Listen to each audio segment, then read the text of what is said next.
Hello and welcome to a mini podcast by the Environmental Finance Center at the School of Government at the University of North Carolina.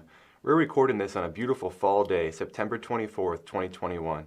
My name is Evan Kirk. I'm your host. I'm Acting Senior Project Director, and with me is my colleague, Elsa Marie Mullins. Welcome. Hey, Evan.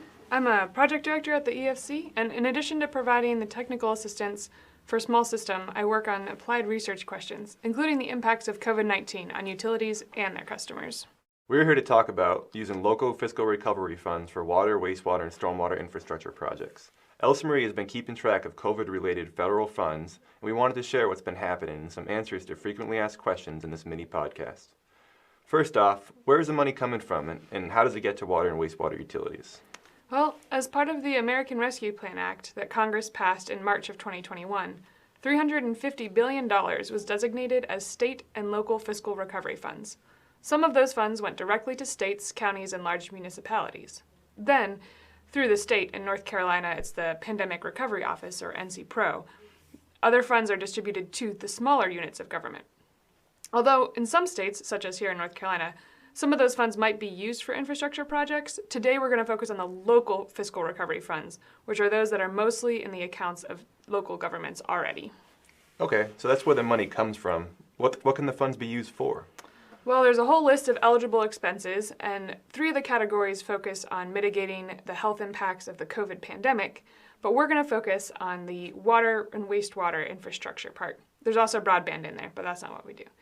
The Treasury has released guidance, which is the interim final rule, as well as some extensive FAQs. And these documents point to the EPA's State Revolving Fund handbooks. There's one for drinking water and another for clean water, which involves wastewater and stormwater. And these handbooks lay out what is an eligible project.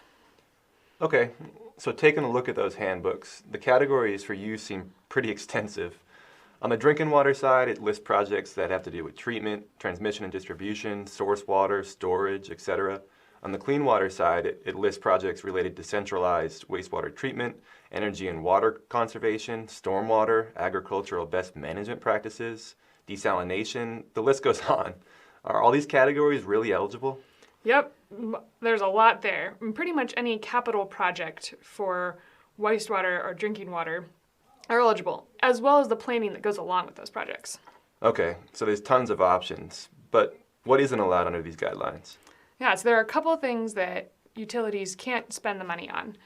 One of them is they can't be used for debt payments or to refinance a loan or as a non-federal match for other federal funds, because ultimately these funds are federal funds, even though they go to local governments. Also, they can't be used to put into reserves or for day-to-day operating expenses for a utility. And finally, these funds can't be used for drinking water system growth, where that growth may not actually materialize. The idea is that the system growth should happen in a place where the customers already are, or soon to be, so the utility can maintain its capacity with a solid customer base. Okay, so are there any other caveats? Well, you always need to be able to spend the money under state law, which is, as infrastructure projects, you're eligible to do that. Money also needs to be obligated by December 31st, 2024, and spent by December 31st, 2026, which isn't really a lot of time when you're thinking about these kinds of big capital projects. Finally, local governments need to follow the compliance and reporting guidelines for these funds, which, if you're not used to dealing with federal dollars, can be a bit of a hassle. Okay, to summarize, it's a large pot of money and it can be used for many different water, wastewater, and stormwater infrastructure projects. What are some common questions you've gotten about these funds, and what are the answers to these questions? Well, first off, I've gotten a lot of questions about, can we use these funds for a part of a project that's eligible, even if the entire project may not be eligible? And the answer is yes. You can combine these funds with other funds. You just have to make sure that part of the project that you're spending them on is eligible. Another common question we get is, do you need pre-approval in order to spend these funds? The answer is nope. The Treasury is not going to approve your project before you go for it. Another one is, can they be used for planning costs? Generally, yes. Any planning that will lead to an eligible project or is pointed towards an eligible project, you can use it for. Another one is, does the Davis-Bacon rules apply? And nope, for projects under 10 million, you don't have to follow the Davis-Bacon rules, except DC has some special rules. Finally, I get a lot of questions about, is this specific project eligible? And I'd encourage staff to look at the handbook and the FAQs because there's a lot of detail in those handbooks about what is eligible. You can also ask a resource provider like the Environmental Finance Center or your state SRF staff if you have further questions. Okay, so action items. What would you recommend a utility staff do now? Well, first off, talk to your local officials about using these funds because there are other eligible categories for expenditures, not just infrastructure. So if you want to use it for an infrastructure project, you need to talk to them about it. Secondly, it can be good to wait for that final rule, but you also want to be planning and prioritizing these projects at the same time because there's not a super long timeline on it. Treasury did just release an update that said they're working through the comments on the interim final rule and expects to do so through the fall, so we won't see that final rule for a while.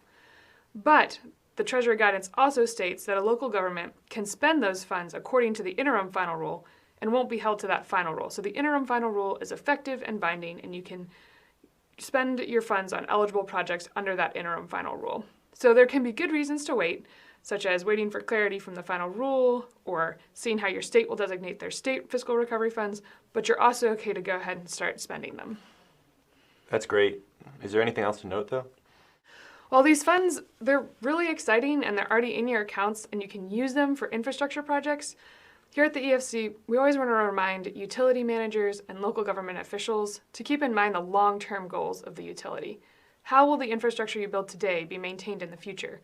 What will be the best option when you think about your utility 10, 20, or even 30 years from now?